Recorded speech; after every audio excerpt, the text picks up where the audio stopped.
আসসালামু আলাইকুম everyone, welcome back to my channel.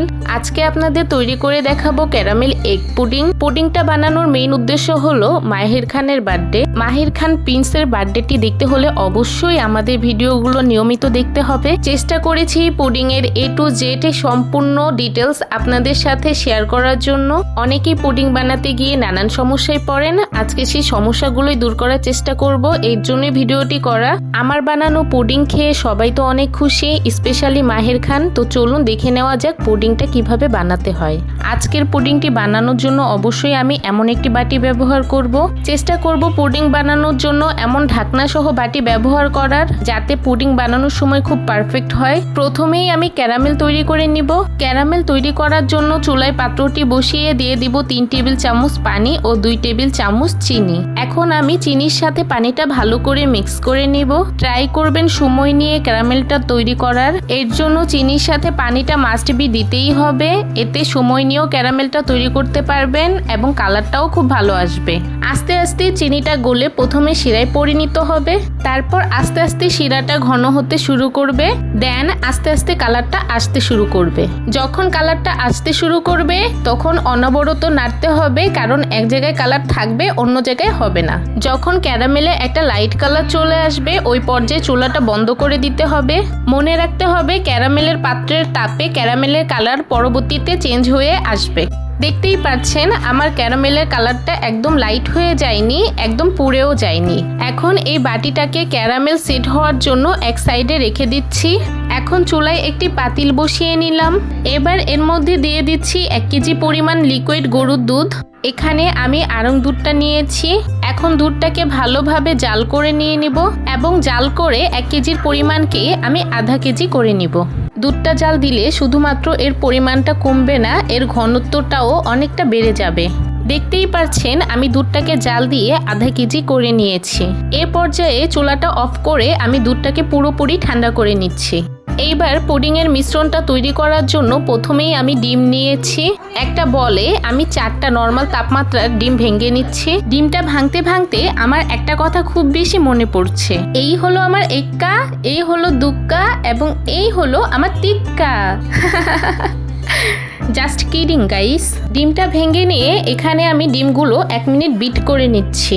আমি 1 কেজি দুধকে জাল দিয়ে আধা কেজি করে নিয়েছি, এর জন্য 4টা ডিমই যথেষ্ট। ডিমগুলো ভালোভাবে বিট করে নেওয়া হয়ে গেলে এখানে আমি অ্যাড করব 1 কাপ পরিমাণের চিনি। চিনিটা দেওয়ার পরে কিছুক্ষণ সময় নিয়ে ডিমগুলো আমি আবারও ভালোভাবে বিট করে নিচ্ছি। আপনারা পুডিংটা কতটুকু মিষ্টি চান সেটা আপনাদের উপর ডিপেন্ড করে। ডিম আর চিনি মিশিয়ে নেওয়ার পরে এবার আগে থেকে সেই ঘন করা দুধ আমি এখানে অ্যাড করছি। এখানে দুধটা অবশ্যই নরমাল তাপমাত্রায় করে নিতে হবে, না হলে ডিমের মিশ্রণের সাথে দেওয়া মাত্রই ডিমটা জমাট বেঁধে যাবে। আমি দুধটা ফুল ঠান্ডা করেই এখানে অ্যাড করে নিলাম। এখন ডিমের সাথে দুধটা ভালোভাবে মিক্স করে নিচ্ছি। ডিমের কাঁচা অংশ দূর করার জন্য আপনারা এখানে ভ্যানিলা এসেন্স অথবা লেবুর রস অথবা এলাচের গুঁড়ো দিতে পারেন।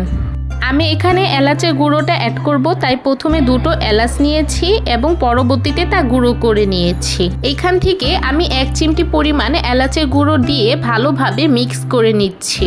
ভালোভাবে মিক্স করা হয়ে গেছে, এখন আমার মিশ্রণটি ফুল রেডি। এইবার আমি বাটিটাকে সরিয়ে নিচ্ছি। আর এরই মাঝে আমার ক্যারামেলটাও একদম সেট হয়ে গেছে এবং দেখতেই পাচ্ছেন ক্যারামেলের কালারটা কতটা সুন্দর এসেছে।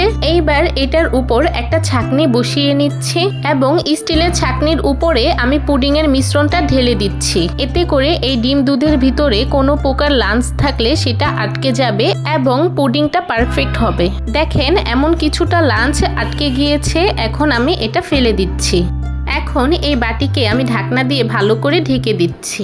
পুডিংটাকে স্টিম করার জন্য এখন আমি চুলায় একটি ফ্রাই প্যান বসিয়ে দিয়েছি। এখন ফ্রাই প্যানের ভিতরে আমি স্ট্যান্ড দিয়ে দিব। ডাইরেক্টলি কখনো পুডিং দিবেন না, এতে পুডিং এর নিচে পুড়ে যেতে পারে। এবার বাটিটা বসিয়ে দিলাম। মনে রাখতে হবে পানিটা দিতে হবে বাটিটার অর্ধেক বা তারও কম, কারণ যখন পানিটা ফুটতে শুরু করবে তখন পানিটা বাটিটার উপরে যেন না যেতে পারে। আমি ভিডিওতে দেখিয়ে দিচ্ছি পানিটা ঠিক কতটা পরিমাণ পরিমাণে দিয়েছি। দেন একটা ভারী কিছু দিয়ে উপরে চাপা দিয়ে রাখতে হবে। ফিরে আসবো 30 মিনিট পর। আমার 30 মিনিটের মতো লেগেছে এটি স্টিম হতে, তবে আপনাদের আরো কম বেশি সময় লাগতে পারে। আমি এখন একটা কাঠি ঢুকিয়ে চেক করে নিচ্ছি। দেখুন একদম ক্লিন এসেছে, তার মানে আমার পুডিংটা হয়ে গেছে। এবার পুডিংটাকে চুলা থেকে নামিয়ে নিলাম এবং পুডিংটাকে নর্মাল তাপমাত্রায় সম্পূর্ণভাবে ঠান্ডা করে নিতে হবে। ফিরে আসলাম 1 ঘন্টা পরে। 1 ঘন্টার মধ্যেই আমার পুডিংটা সম্পূর্ণ ঠান্ডা হয়ে গেছে, তবে আপনাদের হাতে টাইম থাকলে আপনারা আরেকটু বেশি ঠান্ডা করে নিতে পারেন। গরম অবস্থায় কখনোই পুডিং কাটতে যাবেন না, তাহলে পুডিংটা ভেঙে যেতে পারে। এখন একটি প্লেট নিয়ে নিব। প্লেটটাকে উপরে করে পুডিংটাকে আমি ফার্স্টেই ঢেলে নিচ্ছি। তৈরি হয়ে গেল খুব সহজেই caramel egg pudding. I hope guys ক্যারামেলের কালারটা দেখেই বুঝতে পারছেন পুডিংটা কতটা সুন্দর হয়েছে অ্যান্ড কতটা পারফেক্ট হয়েছে। যেহেতু পুডিংটা বানানো হয়েছিল মাহির খানের বার্থডে উপলক্ষে, তাই বার্থডের পরই পুডিংটা কাটতে হলো। পুডিংটা কেটে নিচ্ছে মাহির খানের নানা। গাইস আশা করি দেখেই বুঝতে পারছেন পুডিংটা কতটা পারফেক্ট হয়েছে। ভিডিওটি ভালো লাগলে অবশ্যই like, comment, share and subscribe করে দিবেন। আজকের মতো এখানেই ভিডিওটি শেষ করছি। আল্লাহ হাফেজ।